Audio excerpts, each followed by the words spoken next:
Good people YouTube, I'm the Watch Idiot, and yeah, we have a new Tudor release here, which I wasn't expecting considering that most Tudor's secondary releases come much later on in the year as opposed to just 3 months after Watches and Wonders. But you know, I'm happy because we have the resurrection of the Tudor Ranger that was discontinued in 2020, and it was specifically released on Friday because it was the 70th anniversary of the British North Greenland Expedition, and it was a pretty momentous expedition. And of course, Tudor having just released the oyster prints earlier that year, they supplied all the watches for that expedition. Fast forward to now, we have a handsome looking 39mm Ranger. So in this video, I'm gonna go over the details of the Ranger and my reaction to it, which is positive. And I just need to get this out of the way because I love the new Ranger bracelet.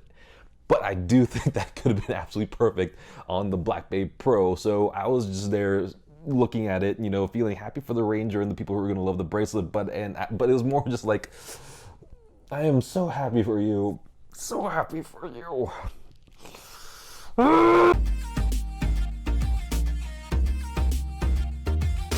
So this new Ranger is replacing the discontinued 41mm Ranger, and I think it's a big improvement over the last generation because it's at a very crowd-pleasing 39mm, and I know that there's gonna be a lot of people who might want it to be smaller, and I mean, I'll admit it would have been pretty cool at 36mm, and there are also gonna be some people who would want it a little bit bigger like the last generation, but 39mm is a very happy medium for this sort of sports watch, and I think 39mm will suit it best. It's got 100 meters water resistance as you would expect from a Tudor, and while I haven't read it online, I'm gonna go ahead and safely assume that it's got a 20mm lug width because all 39mm Tudors have 20mm lug widths, and that's always awesome. And the big thing to note is that bracelet that doesn't have rivets, which is surprising and not surprising to me all at the same time. It's surprising because Tudor absolutely loves using those riveted bracelets on everything, and even when it's not necessary. And also it's not surprising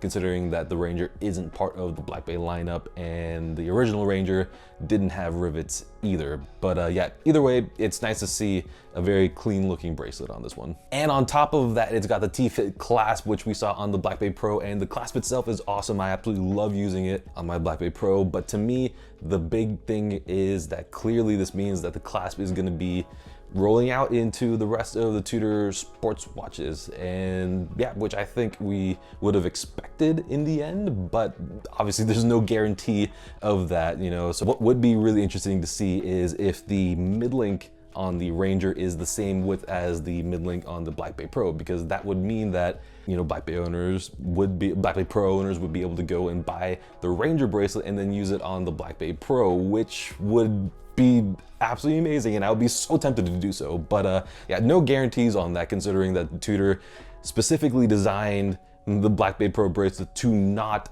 be compatible with the current gen Black Bay 58. But in this case, I don't think there's any reason to make the Ranger and Black Bay Pro incompatible, just considering that they both come with the TFIT clasp from the factory, so they're not going to be losing out on money or something like that. So yeah, if anyone's watching and they have the new Ranger and some calipers, please do let me know, and all of us know down in the comments what the mid-link width is, because I'm sure there are a lot of Black Bay Pro owners wondering the exact same thing. And oh, and finally, the movement is the MT5402 movement, which is the same thing as the Black Bay 58 movement, so is going to be good and solid, no doubts about that. And it's priced at $2,725 on the straps, the rubbery and then the fabric strap, and then $3,050 on the bracelet. So yeah, for what you're getting, I mean, it's pretty good.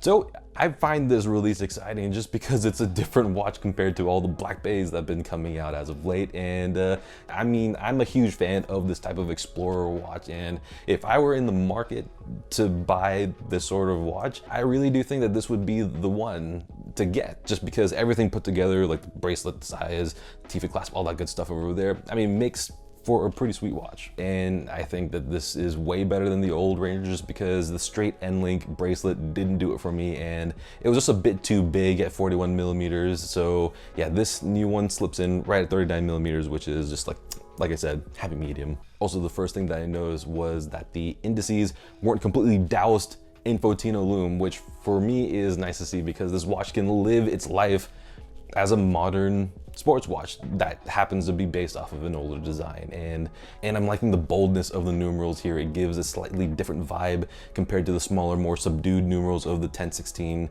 Explorer, and yeah, which is one of my favorite watches.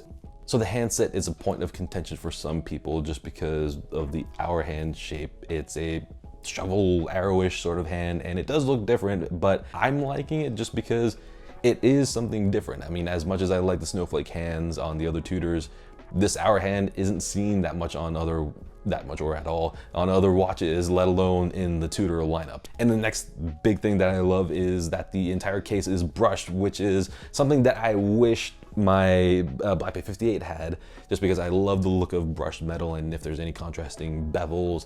And Tudor does a really good job when it comes to the look of their particular brushing method. And yeah, all these things just add up to make a very tool looking watch, which is what this watch is supposed to be.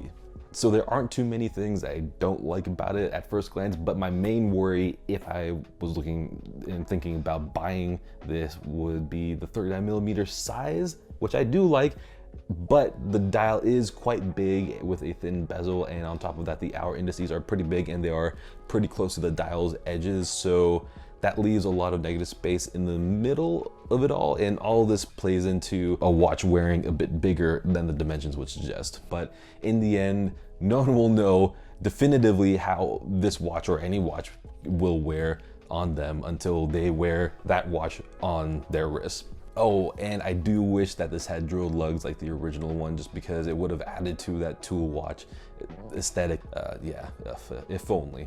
Okay, so now here's the big thing, and this isn't necessarily a negative against the watch itself, and it's that the bracelet is an oyster style bracelet with a TFIT clasp, which is awesome. But the most important thing is that it doesn't have any rivets, and I'm glad to see that Tudor can still make a rivet-less bracelet, but the timing and the decision to put this bracelet here is just making me feel so many emotions right now. I mean, first off, it looks great, and I'm glad that the Ranger got this bracelet. I'm sure that, you know, the big Ranger fans out there will be super happy. So yeah, if things were to ever change with me, I would want this kind of bracelet on this watch because it suits the watch very nicely. And yeah, the bracelet would actually go amongst my likes, the things I like about this, and it works since the original Ranger had an oyster style bracelet too. But I can't help but be kind of super irritated about it, just because having just bought the Black Bay Pro a couple months ago, which has the Pro in the name, it would have made sense to have this Ranger bracelet on it because it's a very pro looking bracelet. I mean, clearly they could have done it because the TFIT clasp is here as well. And yeah, I mean, don't get me wrong. I mean, I've said in my Black Bay Pro videos that the rivets don't bother me as much as it bothers other people, and it's also one of the most comfortable watches I've worn. But just knowing that Tudor created a bracelet that would have been perfect for the Black Bay Pro just makes me so like angsty and jealous, I guess, but it also makes me want the Ranger as well. And yeah, I mean, at the base level, I think I'm just irritated by the fact that Tudor has shown that it can produce an old watch that looks like it was made today with no fauxtina and a modern bracelet, which was exactly what I wish they had done with the Black Bay Pro, because if that watch lost the, admittedly, you know, it's the low-key fauxtina and added an oyster style bracelet, it could have been absolutely next level, even beyond how next level it is right now. So yeah, there you have it. Let me know what you think about the new Ranger down in the comments, especially if you're a diehard Ranger fan or if you have the new one. I mean, also if you do have the new Ranger, do let me know what the middle link width is exactly. I think the Black Bay Pro one is 8.9mm. I'll double check. But yeah, go ahead and hit the like button, especially if you made it this far, and then hit the subscribe button and all the rest of the good buttons, because it all helps the channel grow from there. And yeah, until the next video, good day.